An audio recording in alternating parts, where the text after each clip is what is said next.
This is a behind the scenes look at a short film I made earlier this year called Meet Cute. It's on YouTube now and a link is in the description below if you would like to watch it. But here I'm going to briefly go over the pre-production, the shoot, a little bit of post-production and the budget actuals. This was the first thing I made after coming out of the COVID lockdown, so I wanted something really simple just to get back into the swing of things. So my wife and I wrote this really easy 2-page script. The next thing was finding a small crew and casting the roles. For this I just used Facebook and posted on some local acting and filmmaking pages. And I can't believe how lucky I got with this, as Nyaki offered to direct photography. Him and I have since become fast friends and worked on many short films together. He's a great cinematographer and an awesome guy, and he also photographed my wedding, so that was nice of him. I got a lot of interest in the post from actors and chose to go with Adam Herbert and Kim Revivius, who were just awesome. I went deeper into my debt of favours with Paul Harling, who came on to record sound, and I'm really glad he did too, because I had no idea how I was going to record the dialogue in the car. But he came up with the beautiful yet simple idea of rigging 2 lav mics above the sun visors, just out of frame, or in frame in one case, and it worked a treat. The original plan was to shoot inside my Nissan Leaf if no one in the crew or in the cast had a better looking car. Amazingly though, Adam had this orange vintage looking car that was just absolutely perfect, and he was happy to let us use it. It was a good thing too, because my Nissan was filled with the film equipment, so you would have seen it in the backseat. It wouldn't have been very good. Nyaki and I did some lighting and camera tests in the days before the shoot. One thing we wanted to try was just how much we could sacrifice continuity in service of better lighting and framing.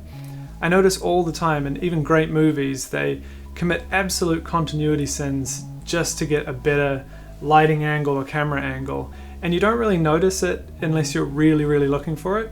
And so I wanted to try and push that and see how much I could get away with, and in some cases we ended up rotating the car 180 degrees in between shots, and I was totally surprised with how much we got away with it. It was actually quite successful considering just how much we were pushing things around. One of the things that really slowed us down was all of the equipment was packed into my Nissan Leaf, and so if I needed something from, say, the camera bag, I had to run to the car, open the lift gate, unpack the boot a bit, open the camera bag, find what I was looking for, and then repack it, close the car, and then run back to the camera. It just took a lot of time, and I did that quite a few times on the shoot.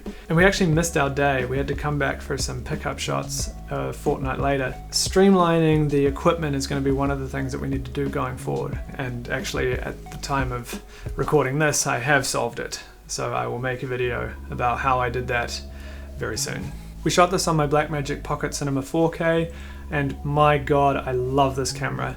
It is so intuitive, so easy to use, small, light, 4K, beautiful image quality, raw, so you have plenty of leeway in post. It's just the perfect indie filmmaking package. We have one lens, it's a pretty good range, and it's a super sharp lens. It's really small and compact, saving the time of not having to keep swinging the lens, and you can just zoom in a little bit and out instead of having to move the camera forward and back. It's just so indispensable as a time saver and as a convenience thing.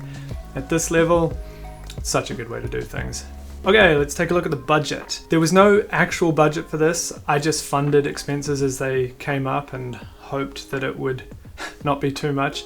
The script was designed to be cheap. I went back over my bank statements just to bring you these figures, so let's take a look. These costs do not include the equipment and software that I already owned. The camera, lighting, and sound rental. This was C-stands, tape, polyboard holders, a set of wireless lav mics, a Zoom F8 field recorder, some batteries. I also bought some clamps and mounts for the mics, which we didn't end up using, but I'm including them here. That kind of camera, lighting, sound equipment came to $1,514.37. The art department, which was mostly just the burger that Adam was eating, we had to buy a couple of them because well, once he's bitten into it, you can see the bite. We did rotate the burger around, but we had, I think, 4 in total, and the fries and things. So that was $152.90.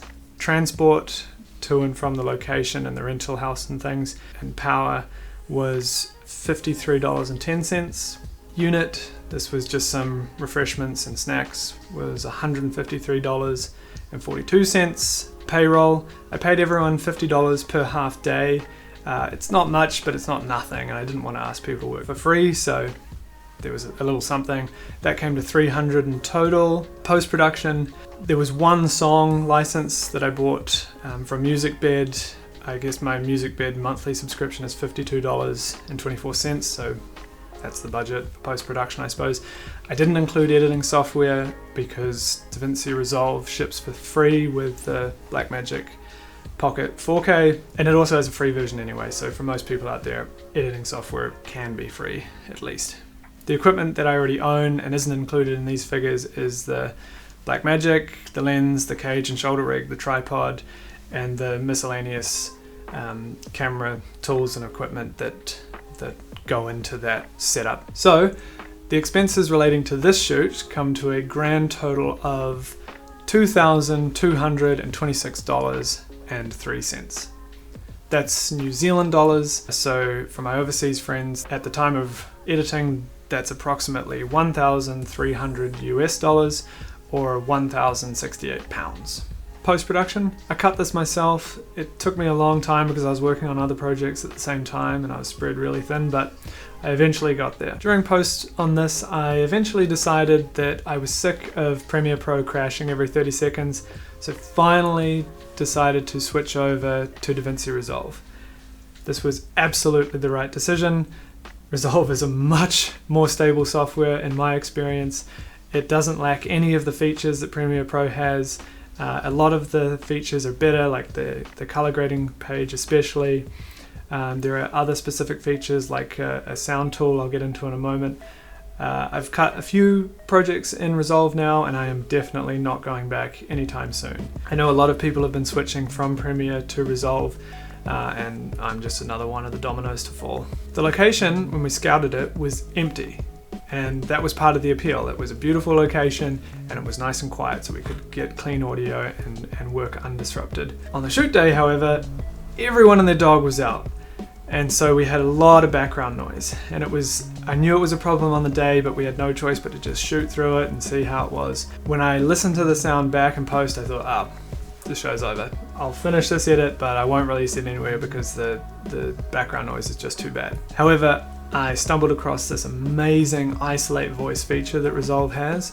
I think it's AI powered. It's just one slider, sort of an intensity slider, and it just isolates the voice and it cuts out all of the background noise, and it did such a good job that it pretty much saved a lot of the dialogue in this scene. So I was very, very happy with that, and that's why I was able to release the picture in the end.